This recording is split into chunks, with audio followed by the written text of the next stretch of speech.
और इसी बीच एक और बड़ी खबर बता दें, चंडीगढ़ मेयर चुनाव मामले में आज सुप्रीम कोर्ट में अहम सुनवाई होनी है। नवनिर्वाचित मेयर मनोज सोनकर ने इस्तीफा दे दिया। आज सुप्रीम कोर्ट में होने वाली अहम सुनवाई से ही पहले इस्तीफा दे दिया है। बड़ी खबर यह है कि देखिए, आज सुप्रीम कोर्ट में सुनवाई होनी थी, लेकिन सुप्रीम कोर्ट में सुनवाई होने से पहले ही आपको बता दें एक बड़ा उलटफेर भी हुआ है। नवनिर्वाचित मेयर मनोज सोनकर ने इस्तीफा दे दिया है। अब ये बड़ा दांव कहा जा सकता है। सुप्रीम कोर्ट में आज अहम सुनवाई होनी थी इस पूरे मामले को लेकर, और उसके पहले ही नवनिर्वाचित मेयर चुनाव मामले में आपको बता दें कि मेयर मनोज सोनकर ने इस्तीफा दिया है। और नगर निगम में बड़ा उलटफेर भी हुआ है। बड़ी खबर आपको बता रहे हैं, आम आदमी पार्टी के 3 पार्षद बीजेपी में शामिल हो गए हैं। एक तरफ आज सुनवाई होनी है तो दूसरी तरफ एक बड़ा उलटफेर भी सामने हुआ है।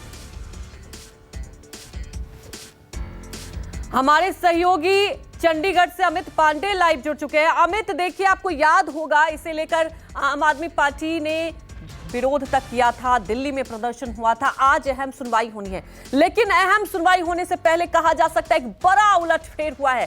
कैसे समझे इसको?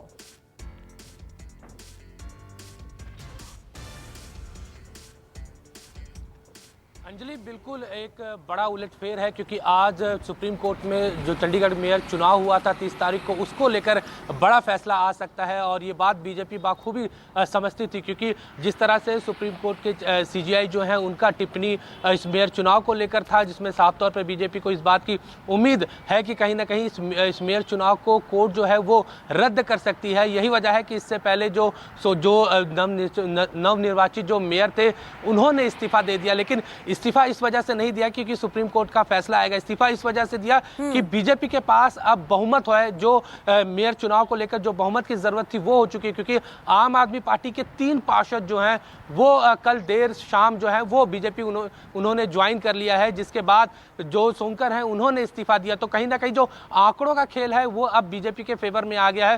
पहले अगर आंकड़ों की हम बात करें तो बीजेपी के पास 14 पार्षद थे और अब 3 पार्षद जो हैं आम आदमी पार्टी के बीजेपी में शामिल हो चुके हैं। इसके साथ ही आंकड़े जो हैं वो 14 से बढ़कर 17 हो गए हैं।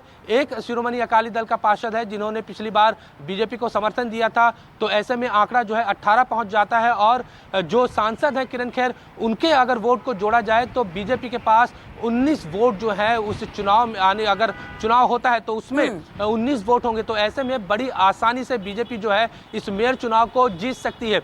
यही वजह है कि बीजेपी ने पूरी तरह से एक पिच तैयार किया। जो पार्षद थे उनको आम आदमी पार्टी से तोड़ा और उसके बाद सोनकर जो है उन्होंने इस्तीफा दिया, ताकि अगर कोर्ट में कोई भी इस तरह का फैसला आता है कि मेयर चुनाव को रद्द किया जाए और दोबारा अगर चुनाव की स्थिति उत्पन्न होती है तो ऐसे में बीजेपी के पास बहुमत जो हो वो पूरी तरह से रहे। तो सीधे तौर पर बीजेपी ने बहुत सोच समझकर ये पूरा का पूरा जो प्लान है वो एग्जीक्यूट किया है। वहीं आम आदमी पार्टी की अगर बात करें तो आम आदमी पार्टी का कहना है कि बीजेपी ने जो चुनाव में देरी कराई और उसके बाद जिस तरह से प्रिजाइडिंग ऑफिसर का इस्तेमाल किया, अनिल मसीह ने जिस तरह से वोटों को उनका आरोप है आम आदमी पार्टी का कि अनिल मसीह ने जिस तरह से वोटों को रद्द किया जिससे बीजेपी का मेयर बना, तो ये सारी चीज़ें जो हैं वो कोर्ट के सामने आएंगी और कोर्ट कहीं ना कहीं इस पर बीजेपी के खिलाफ फैसला दे सकता है। और दूसरी तरफ आम आदमी पार्टी ये कह रही है कि बीजेपी ये चाहती थी कि ज़्यादा से ज़्यादा समय मिले ताकि आम आदमी पार्टी के जो पार्षद हैं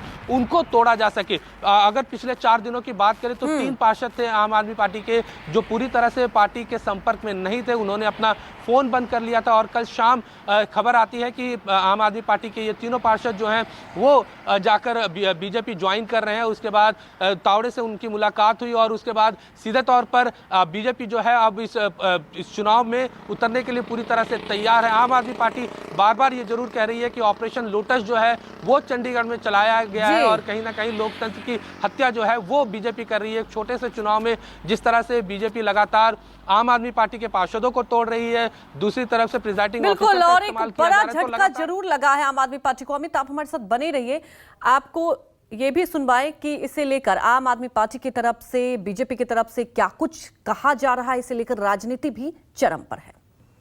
18 तारीख को इलेक्शन पोस्टपोन किया जाता है, 30 को किया जाता है, 30 को जाके अनिल मसीह जी वोट को इनवैलिड कर देते हैं और उसके बाद जब हम हाई कोर्ट जाते हैं और फिर सुप्रीम कोर्ट जाते हैं और वहां पे इनको टाइम मिल जाता है और उसके बाद इन्होंने ऑपरेशन लोटस जो है वो चलाया। जो काउंसलर्स आज से 3 दिन पहले धरने पे इनके अगेंस्ट बैठे हुए थे, डेमोक्रेसी की लड़ाई लड़ रहे थे और सुप्रीम कोर्ट ने कहा कि मर्डर हुआ डेमोक्रेसी का, उसी की लड़ाई वो लड़ रहे थे। उन लोगों को इन्होंने धमका के, डरा के या खरीद फरोख्त करके इन्होंने अपनी पार्टी के अंदर जोड़ा है और यही देश के अंदर चल रहा है। देश आप गठबंधन और कांग्रेस वाले जो सिटी में पिछले 1 महीने से प्रोपेगेंडा कर रहे हैं उसको विराम देने के लिए हमने इस्तीफा दे दिया।